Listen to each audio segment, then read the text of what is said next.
主座，不好了，东两山的那批货漏了。什么？张启试飞后发现了东两山的货，把其中一箱交给了清河机场的北平航空防务，让航委会来查。军机走私，抓着就是死罪。展仓，绝对不能给航委会留下任何证据。这事儿不好办呐，两架复兴式飞机都有货，如今一个在南苑，一个在清河，而且这两箱货是用大价钱倒来的，都斩了，那要出天大的亏空啊！蠢货，废物！现在那些货，就架在人家刀尖上，要么你就斩得干干净净，要么你就洗干净脖子，等着被斩。主座，跟日本人做买卖可是您领我入道的，如今出事了，你可不能把我扔在火里不管呐！慌什么？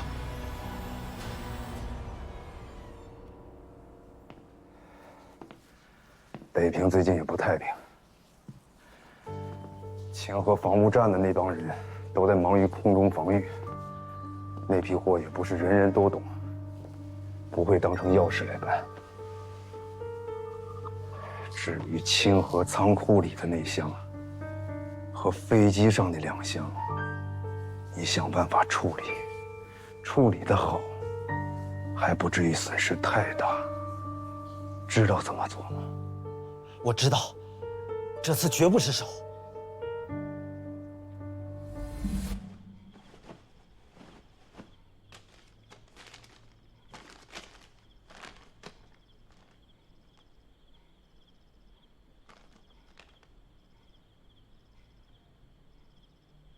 得想个借口，否则父亲不会同意的。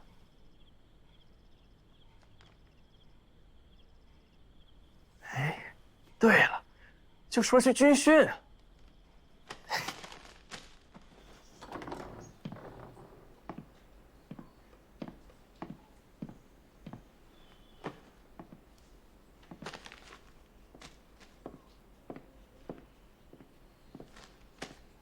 大山，你说真的会和鸽子有关吗？金教授家里面的鸽棚咱们去过，里面什么都没有。当然了，金教授也不至于这么笨，他出事之后，他的家肯定会被别人搜过，他是不会把东西藏在那儿的。那会不会金教授的鸽群另有住处？金教授是一个驯养鸽子的高手，他的鸽子每天清晨和傍晚会沿着固定的线路飞翔。你说这和蛋有什么关系呢？弹子应该指的是日出之时，鸽群围绕飞行之处。飞行之处。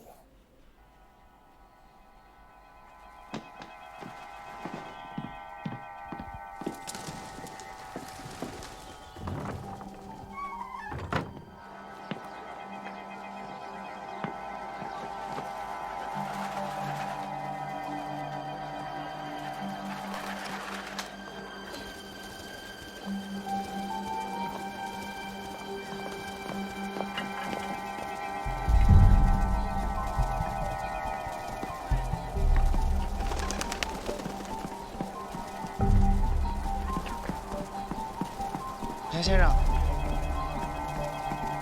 站着。袁先生，您看啥呢？有线索吗？人怎么能追上鸽子呢？肯定不对。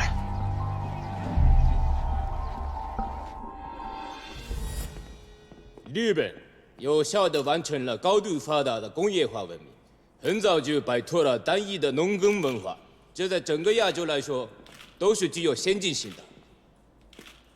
日本建立了大东亚工农圈的构想，鄙人正是一直忠实于这个新亚计划，并以推进此构想为己任，希望通过我和诸位学者的共同努力，让大日本帝国强大的文化实力与更加强大的国力，来帮助中国乃至全亚洲度过农耕文化带来的落后与荒芜。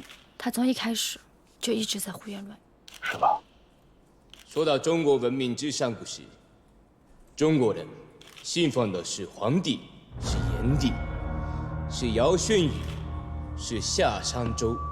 但其实，这个禹，大禹治水第一次出现是在《山海经》，但《山海经》完全就是荒诞不经的传说。《山海经》并非完全是虚构，比如说，四方风牛骨，可以说是和《尚书》尧典当中相对应，由此可以证明，《山海经》当中最起码有一部分是真实的。不仅夏商的历史是假的，就连周朝的历史也有半数为假。你胡说！甲骨文的出土足够可以证明殷商是真实存在过的。一派胡言！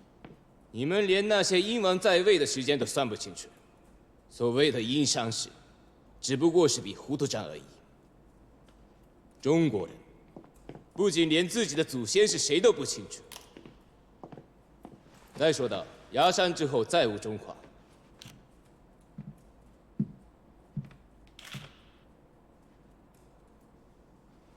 林先生，贵校金之烈金先生曾经将甲片交予我保管，我还是希望林先生一起出面研究才好啊。你说金教授把武丁甲交给了你保管，不可能吧？是的，金先生曾经告诉我，各方宵小对武丁甲窥视已久，因此诚意托付我代为保管，并作为建立大东亚文化共荣的一个合作契机。他甚至唯有依靠我日本之国力，方可溯源中国姓氏之开端，传承中华之文脉。林先生，世人都知道您是甲骨文专家，一本举世闻名的早期甲骨文碎编，早已世人皆知。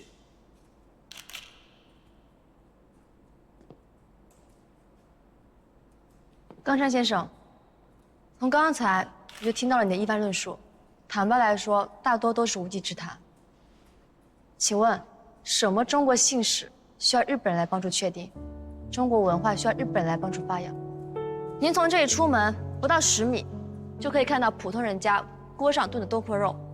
我们端午节吃的粽子是为祭拜先贤屈原，就连大门上的对联都点出经史。没错，这个世界上有这么多国家，可是日本与我国朝夕相伴，视为邻亲。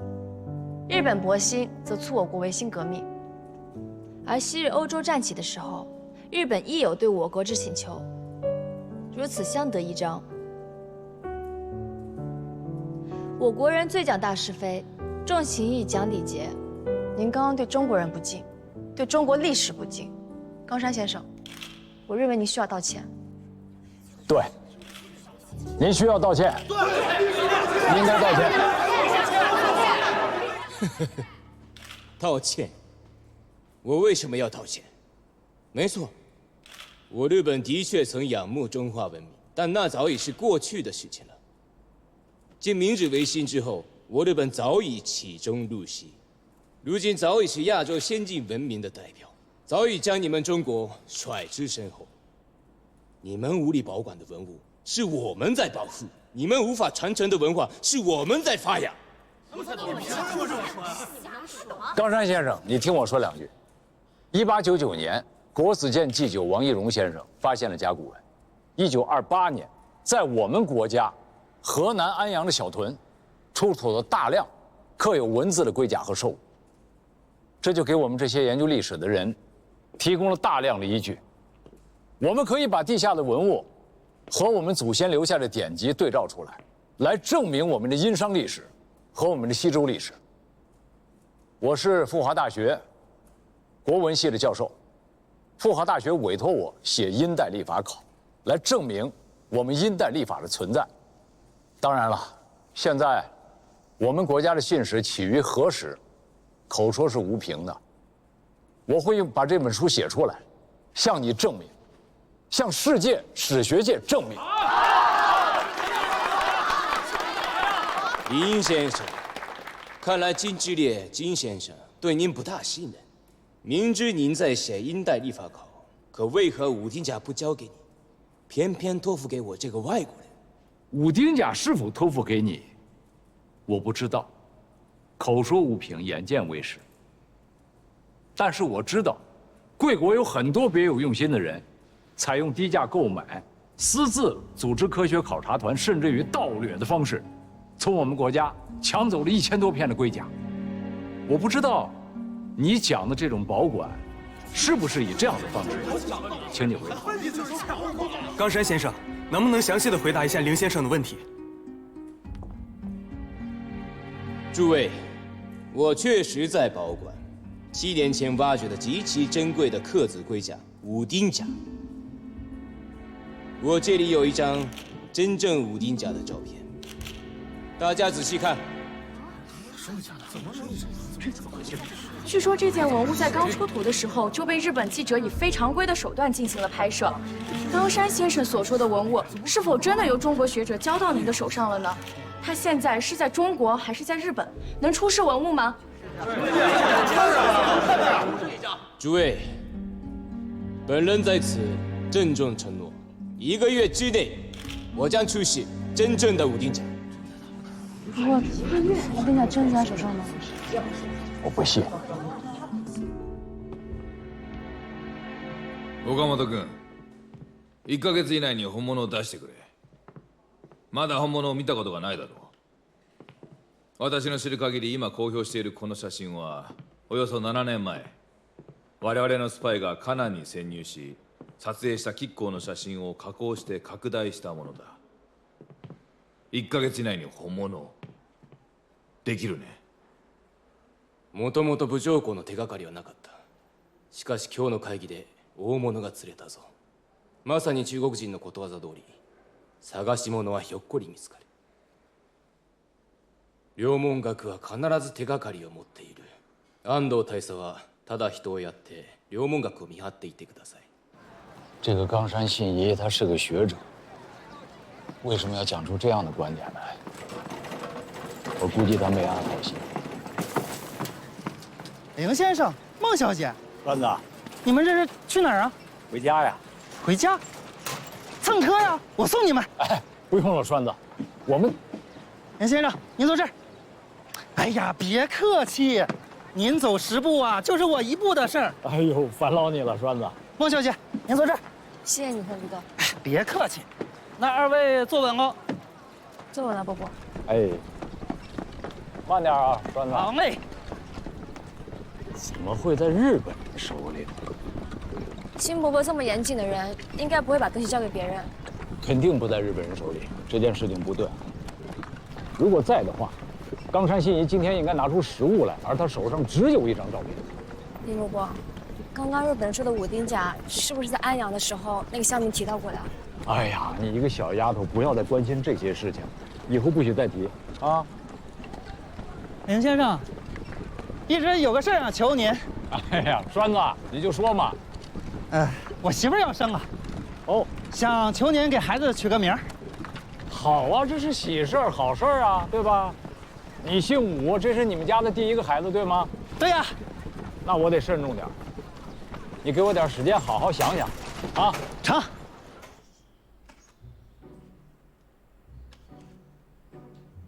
有点模糊呀，我再想想别的办法。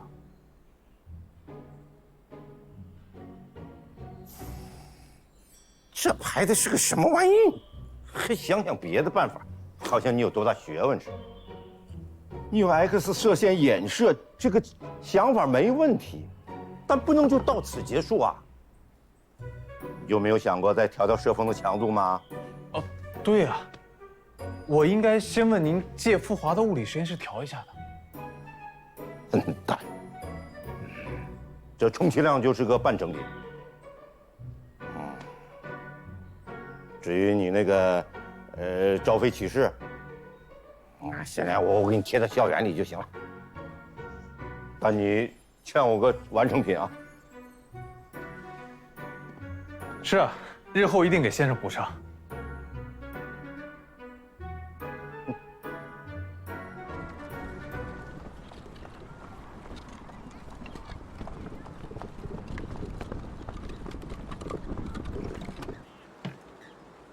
林嬷嬷，再见。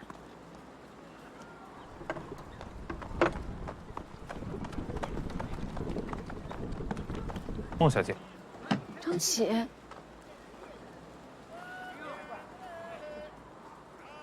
借一步说话。好。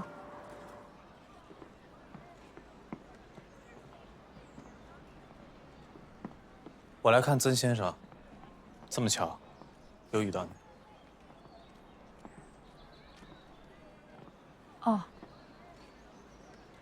对了，你的手帕。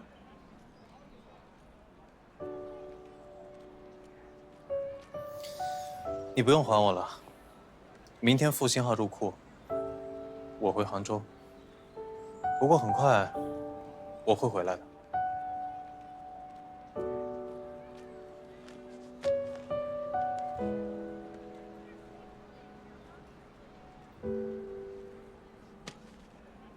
这儿有2个地址，一个是杭州笕桥的，还有一个是北平南苑机场。你如果有事儿的话，可以来找我。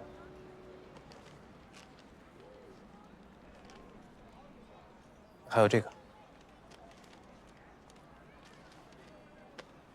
你干嘛偷拍我？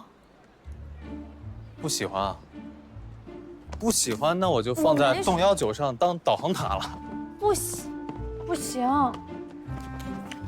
我要当导航塔。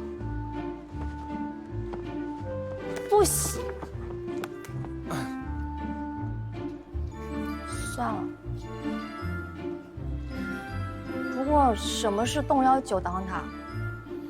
是这样，飞行员呢都会把自己的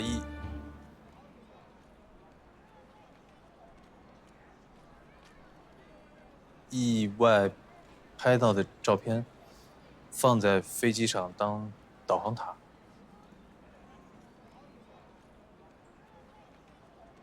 照片上的人呢，只要抬头就可以看到飞在天上的飞机。飞机里的人，只要看到照片上的人，就可以找到回家的路。你们会把所有意外拍的照片全放在机舱上吗？会有很多吗？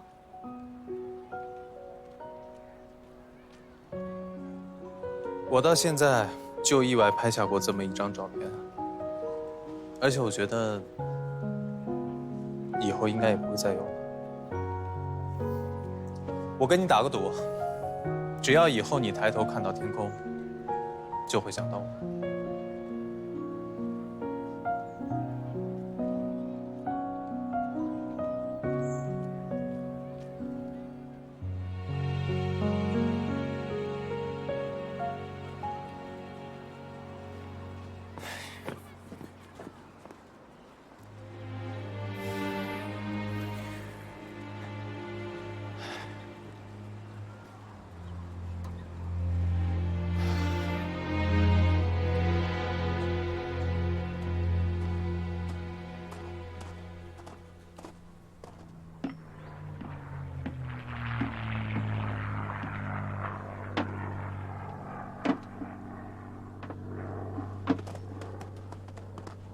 杭州见。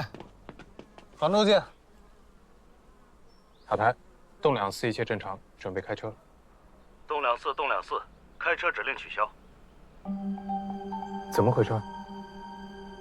离库手续不全，不能离开清河机场。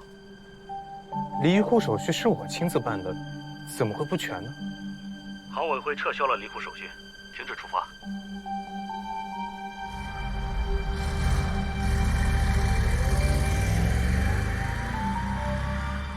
陆副处长可知为何不让动2次离库？复兴号试飞漏油严重，差点让党国精英出了事情啊！漏油的是动23，动2次一切正常。这也是航委会的意思，认为我们国产飞机尚不符合飞行标准。陆副处长，北平吃紧，复兴号是否能尽快办理入库？二位这么看重复兴号，是不是怕伤了张会长军飞机的面子呀？面子？那不让复兴号入库，又是怕谁的里子被揭开？都是为了党国安危，何必针锋相对呢？这样，我派机械师好好检查一下复兴号，也就晚个几天，确定没有问题，就让它飞回杭州，如何？对了，曾念桥已经通过审查，今天就可以归队，可喜可贺呀。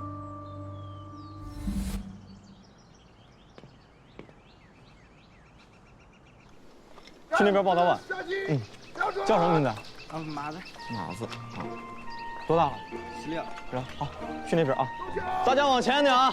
李二娃，多大了？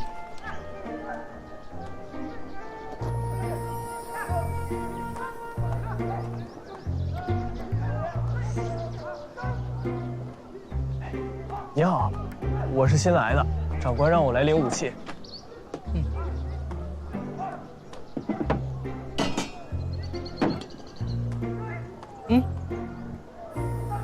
这个，他们说过，明天可能会发枪，每人100发子弹，4枚手榴弹。真的？那得有射击训练吧？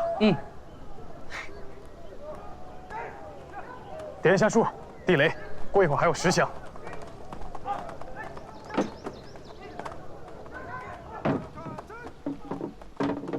哎，这可是地雷。是啊，没错。哦。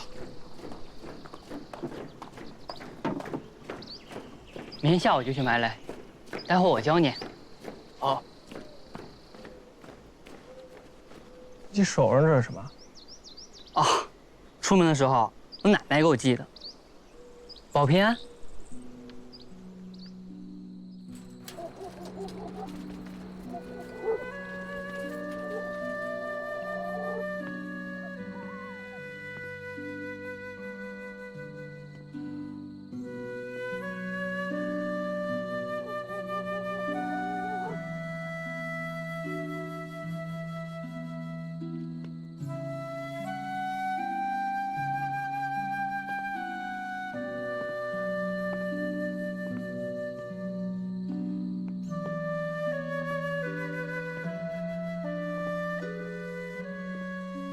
我考上笕桥中央航校第11期生了。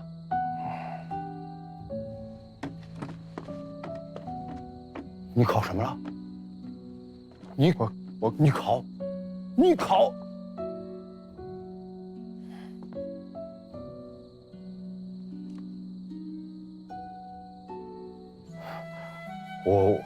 我知道，平时我对你要求是不是太严了？啊，这样，我不拦你了，去造反去吧！啊，不拦了，去吧！我从军了，现在就要去南苑机场报到。都是这个正气，还有那个曾念桥，自己不顾死活，也是拽着你。要当陆军受了伤，还不至于死；空军掉下来就粉身碎骨。那咋的？我去当陆军，您就答应了？不去。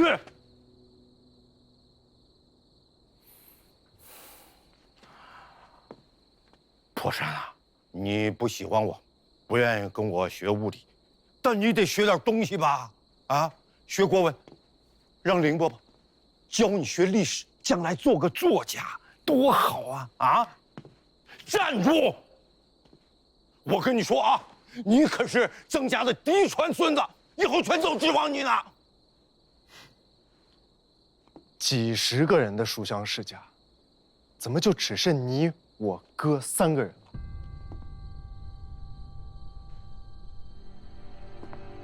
你因为嫌弃我娘，从不归家才活下来。胡说！我一定要去从军。这杀祖灭种之仇，我一定得报。反了你了，真是反了你了！我到了京城，我从来没打过你，今天我一定要把你打醒，让你当兵，让你当兵，你还当不当兵？当不当兵？还当不当兵？笕桥招飞公告是您替张教官贴到学校的，怎么我去参军，您还不乐意呢？你说我亲儿子，那别人家的儿子就没有亲人吗？就该别人家的儿子去扛枪保护您的亲儿子是吗？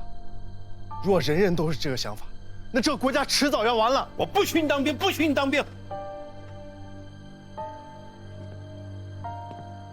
我娘，我姥姥，我姥爷918那年是被日本人炸死的。你只是听了一耳朵，掉几滴泪而已。我呢？我是从死人堆里爬出来的，我娘都是我亲手挖坑埋的。念桥哥带我走了2个月才走到北平城。我现在闭眼，我还可以看到东北黑土和我娘的脸。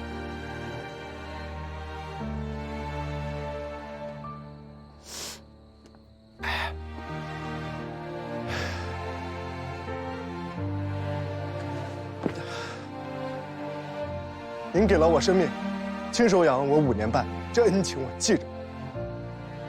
我平时待您不敬，今日我都跟您认错。我知道您想待我好，但我所求绝不是一世安稳。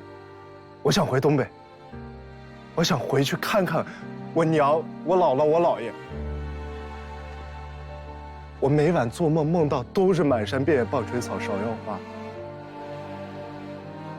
再过几天，就我娘42周岁阴寿，她一定不会希望自己儿子是个孬种。你让我走，就算我死了，也绝不会埋怨你。以前没跟您磕过头，以后怕也没机会了。今天我全磕给您。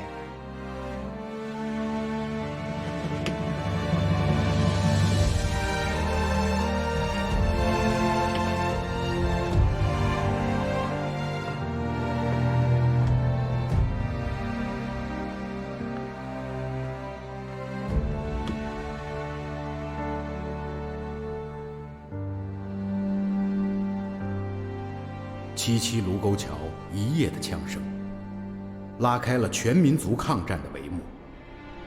从此，松花江畔、长城内外、中原大地、珠江两岸，所有同胞共赴国难，开始了空前伟大的民族解放战争。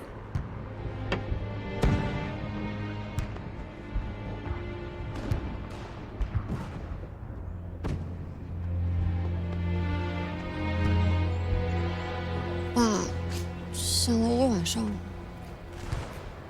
是啊，这南边炮声响了一宿啊。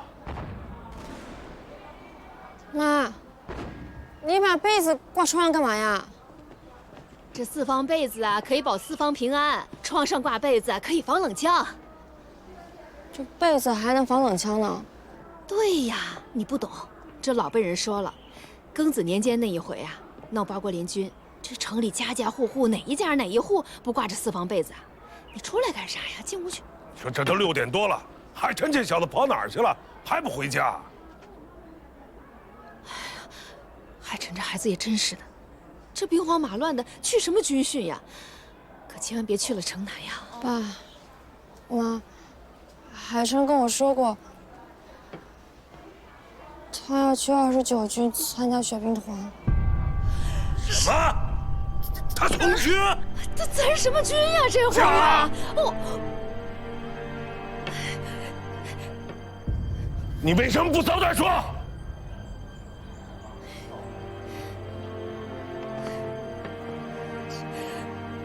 呀！你跟着我，去把你弟弟给我找回来。走。孟秘书长，孟秘书长，学校出事了，周校长让我尽力赶紧回学校开紧急会议，商量学校南迁的事儿。那你弟怎么办呀？这样，海棠，你去把你弟弟找回来。老五，我自己想办法去学校。今天啊，我把我姑娘海棠交给你，她要把她弟弟找回来。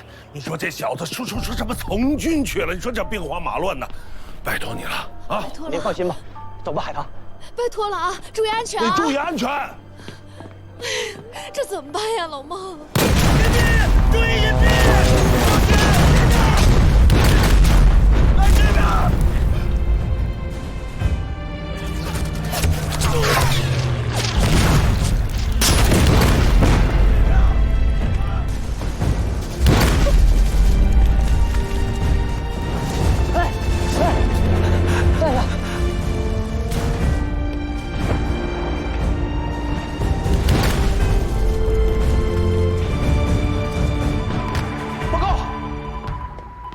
南苑守军侧背，东南方向遭受日军夹击。教育长，27日夜，日军攻占团河行宫，包围29军南苑兵营。我中队除新接收复兴洞两3无法起飞外，洞31携4枚53千克弹，洞两4机况良好，不带弹。现请求洞两4参与侦察，洞31参战支援陆军。教育长，请求参战。报告。教育长，日军轰炸机队已有动态，可能参战。张琪，你不许正面迎战，违抗军令，就地枪决。教育长，我执行命令。那停在南苑这架复兴号，开不回来就炸了它，不能留给敌方。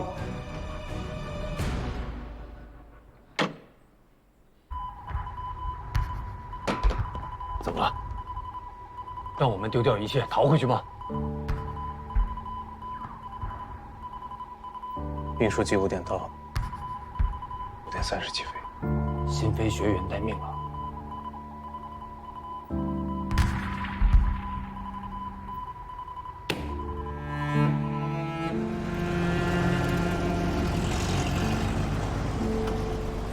大家给我听好！29军明天凌晨1点前，全部撤离北平，不留一兵一卒。愿意跟着走的，立刻出发，跟着29军去保定。不愿意跟着走的，领路费，就地遣散。想不想活？想活就起来走。海晨，挨个给我问。海晨。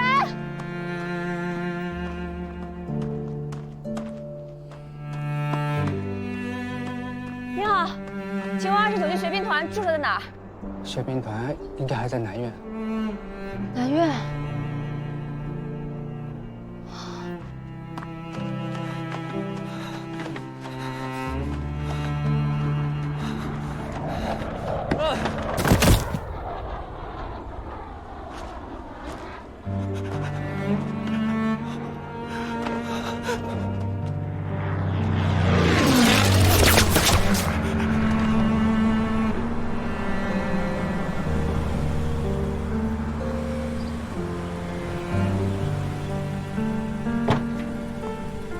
谢谢。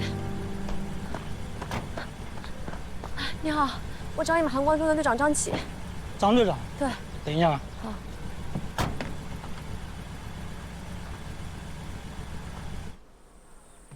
孟小姐，张启，你怎么来了？张启，你能不能帮我找找我弟弟啊？海晨，他怎么了？他一定是考不上剑桥，就去29军参加学兵团了。我听说就在这里，能不能帮我找找他？怎么办？他还18岁都不到呢，我要去。穆海棠，前面就是战场了，真正的战场。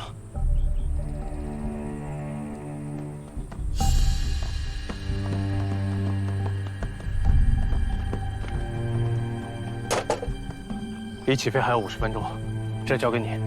你去哪儿？如果我回不来，你护2214准时起飞，然后执行轰炸机上任务。拜托了，二哥，你护孟小姐，随运输机撤离。队长，注意安全。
海晨，穆海晨，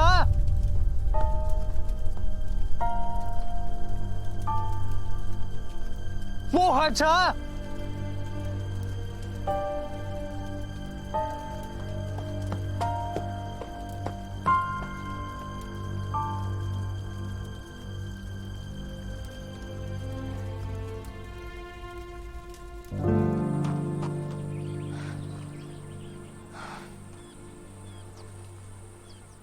怎么还不回来啊？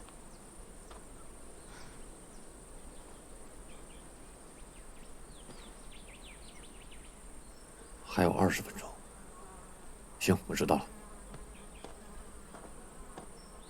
爸爸，孟小姐，我们5点30必须出发，30分钟后日军会轰炸南苑机场。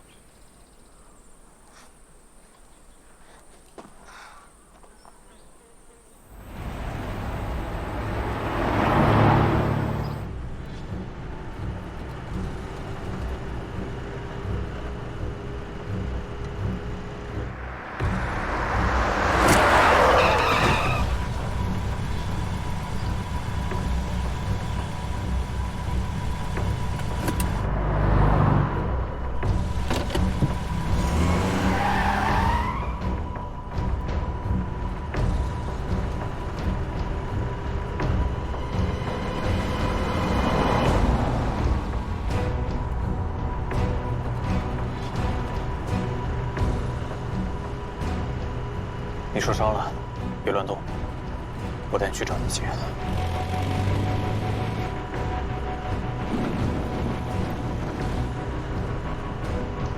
停车！有雷区。前几天埋了雷，我认得。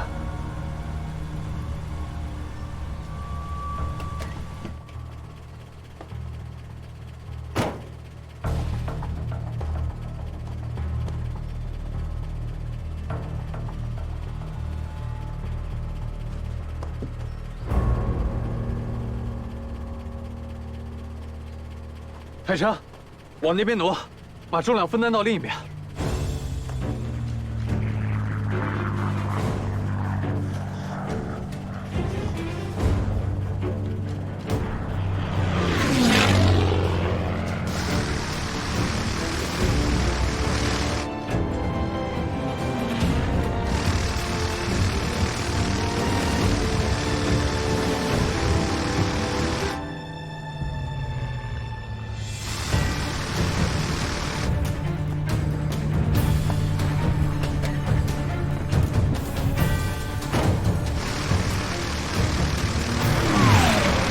你跟那架飞机说了什么？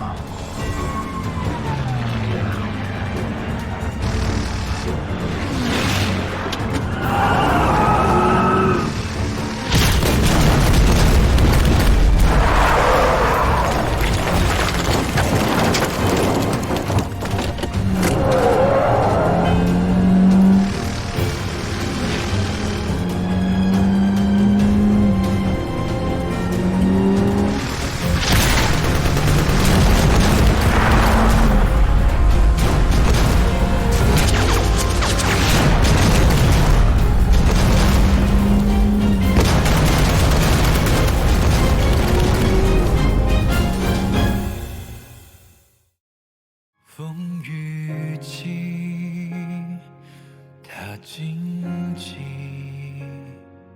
像正义正朝夕，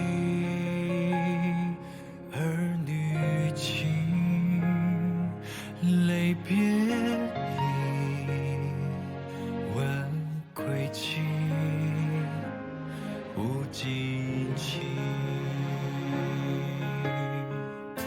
新年一场热血，生与死魂一缕，赤诚雨的花开满地。你看那铁汉刚强怒举，出生必定追上。